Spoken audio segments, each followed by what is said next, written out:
It's a cake! It's cake! Yum, yum, yum, yum. Live top of the radar. Here it is. And not a ton of rain out there right now. Most of the action is over here in Berkshire County. You see these areas of Great cake?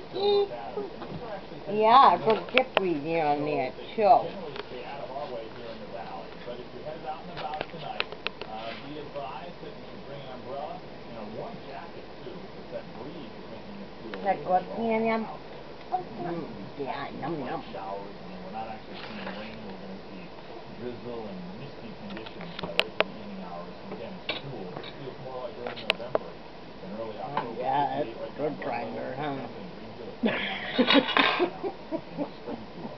Officially at Westover Air Reserve Base, Look at the mess. It is 58 degrees. And again, the scattered thunderstorms seem to roll out, especially right now in Berkshire County. 56, 7 o'clock, scattered showers and drizzle. 54, drizzle, a few showers, light rain at 9 o'clock, and the same deal as well at 11 o'clock. So, bottom line is that it's a damp night here tonight and a damp day tomorrow. We'll let you know when things improve with an updated 22 News Storm Team Skycast. The chill in the air is a reminder that it will soon be time to turn on the heat.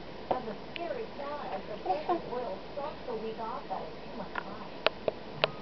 The cost to heat a home through the winter can be overwhelming for those on a tight budget.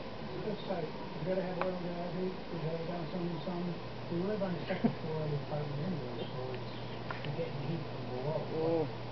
It's still, you gotta have to seal your windows and heating so the air don't come in and stuff like that. If you don't get the help for fuel, you're gonna have to cut down on the electric.